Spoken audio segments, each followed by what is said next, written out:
Hello students, Vidya classes की YouTube channel में आपका स्वागत है।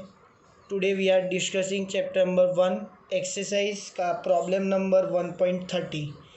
कई सारे बच्चे ऐसे बोल रहे हैं कि ये बहुत ही टफ न्यूमेरिकल है, लेकिन ये इतना टफ नहीं है। आपको सिंपली मैथ्स आना चाहिए और कॉन्सेप्ट आपको पता है, तो वो दोनों मिलाकर आप इजीली ये न्यूमेरिकल सॉल्व कर पाओगे।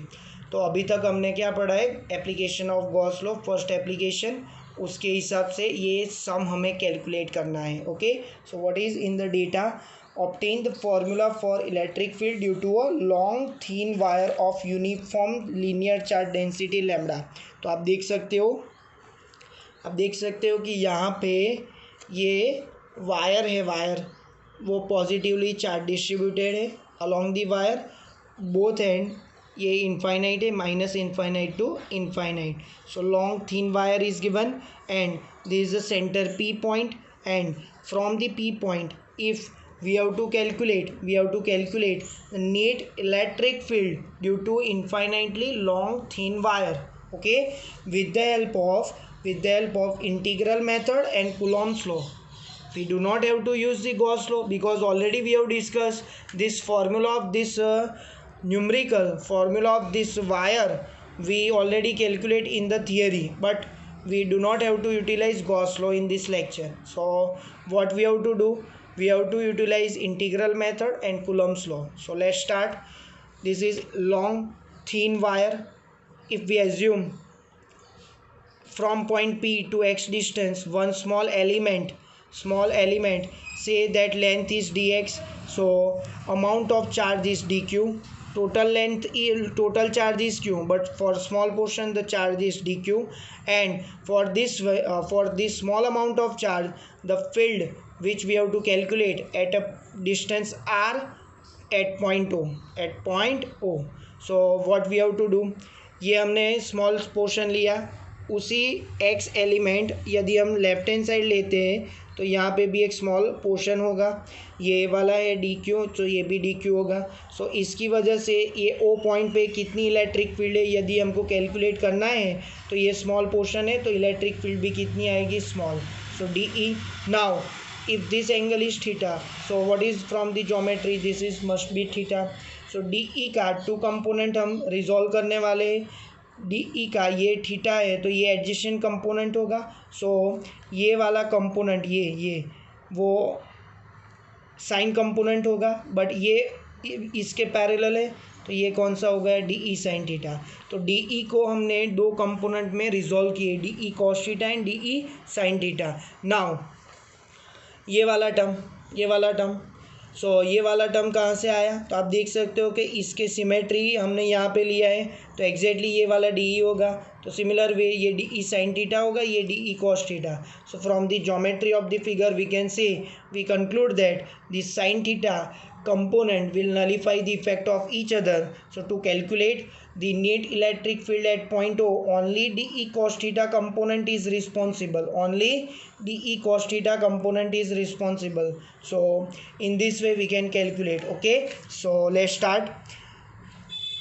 For the infinite long wire, what is charge for small size fragment, what is charge dq, so dq equal to lambda into dx। from this equation lambda equal to charge per unit length। now इसके हिसाब से हमको electric field कितनी मिलेगी, DE equal to k q by r square. What is my r, so आप diagram देख सकते हो, O A, what is O A distance, so ये वाला आर है, ये एक्स है, तो under root r square plus x square होगा पाइथागोरस थ्योरम से। सो ये वाली वैल्यू हम प्लेस करेंगे, O A square means under root r square plus x square का whole square. So what should be my answer, by putting the value of d q and O A we get this equation, k lambda d x upon r square plus x square, k lambda dx upon r square plus x square। now we knowing the sin theta component is not responsible to calculate the electric field, that's why to calculate the final electric field we get DE dash is nothing but DE cos theta। and what is DE, What is dE? K lambda dx upon r square plus x square. So that value as it is, cos theta as it is. Now here two mismatch is there. यहाँ पे theta है और ये x के respect में very हो रहा है. तो यदि हमको x को थीटा में कन्वर्ट करना है तो again use the geometry of the figure. So use the tan theta. What is tan theta? X upon r. X upon r. So by putting that value from the figure, for this triangle we can say that tan theta equal to x upon r. X upon r. What is x? r tan theta. What is dx? because हमको dx calculate करना है तो dx क्या होगा? r as it is. What is derivative of tan? सो ये वाला formula आपको पता है, derivative of tan sec square theta होगा तो ये sec square theta, r as it is d theta. Now we already knowing this r square plus x square is the from the Pythagoras is the diagonal value. So this diagonal value को हम theta में convert करेंगे by putting the value of x. What is x?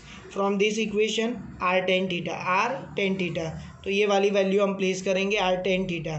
तो r square common हो गया, 1 plus ten square theta. 1 plus ten square क्या हो गया? Sec square. ये आइडेंटिटी है, अपने टेंथ में पढ़ा होगा. ओके, सो हमने क्या किया इस वाले पोर्शन में? Only we convert the variable x into theta. Okay, सारे टर्म थीटा में कन्वर्ट हो गए और लिमिट ऑफ इंटीग्रेशन हमें आगे लेना है. तो उसके लिए आप ये डायग्राम देखो. ये वाला पोर्शन यदि मैं यहाँ पे एज्यूम करूँ तो ये एंगल इंक्रीज़ होगा और ये वाला पोर्शन यदि मैं इनफाइनाइट की ओर बढ़ता जाऊँ तो क्या होगा? ये आप देख सकते हो, यहाँ से इधर हो गया तो एंगल बढ़ा, ये थीटा इंक्रीज़ हुआ. और ज़्यादा दूर ले जाऊंगा तो और ज़्यादा इंक्रीज़ होगा. तो एक पॉइंट ऐसा आएगा इनफाइनाइट जब वो पॉइंट के लिए ये एंगल क्या होगा? ये पैरेलल लाइन हो गई. तो आप क्या बोल सकते हो कि यहाँ पे कितना हुआ? +90 और वैसे ही लेफ्ट हैंड साइड कितना होगा? -90. So what is the limit of integration from the infinitely long thin wire for right hand side +π/2 and for the left hand side -π/2. आप देख सकते हो ये थीटा देख सकते हो आप. थीटा किसके बीच में एंगल है? ये पोर्शन ये थीटा है, ये स्मॉल पोर्शन और पॉइंट ओ के बीच में एंगल है. ओके, सो ये थीटा इन दैट केस +π/2 और -π/2 होगा.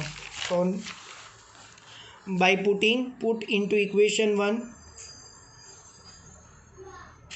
We get DE dash equal to, वो x में वेरिएबल था, यहाँ पे थीटा में वेरिएबल हो गया.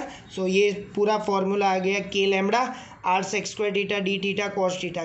किसकी वैल्यू प्लेस की? यहाँ पे dx की, और डिनोमिनेटर में r square plus x square की. आप देख सकते हो अगले स्टेप में हमने किया है. Now what is net electric field E dash? So ये वाला स्मॉल पोर्शन है, उसका हम क्या करेंगे? एडिशन. सो वो एडिशन किस में कन्वर्ट होगा? इंटीग्रेशन में. -π/2 to π/2 DE dash. What is remaining? k lambda upon r into cos theta d theta. Okay, -π/2 to π/2 k lambda upon r constant take outside. What is integration of cos sine -π/2 to π/2. यदि आप ये value place करोगे sine π/2 rules के लिए negative और sign negative π/2, तो ये वाला फॉर्मूला आप यूज़ करो. Sine minus theta equal to minus sine theta. So what should be my answer? 1 + 1 2 k lambda upon r. If we replace k 1/4πε0, so we get lambda upon 2πε0 r. So आप देख सकते हो कि ये वाली method बहुत tough है और नॉमिनल वे से हम डायरेक्टली आंसर नहीं ला सकते, इसीलिए हम थियरी में क्या यूज़ कर रहे हैं? Gauss law. So Gauss law ऐसी सिमेट्री के लिए वेरी यूज़फुल है. Easily we can calculate electric field for such kind of data. Okay, so ये वाला हमको बोला था ये वाले न्यूमेरिकल में without using Gauss law. So हमने इंटीग्रल वाली मेथड यूज़ की. सो ऐसे ही वीडियो के लिए आप इस चैनल को शेयर एंड सब्सक्राइब कीजिए ताकि नए नए वीडियो आपको मिलते रहे और पूरी NCERT का सॉल्यूशन एडिशनल एक्सरसाइज के थ्रू आपको मिलता रहे. Thank you.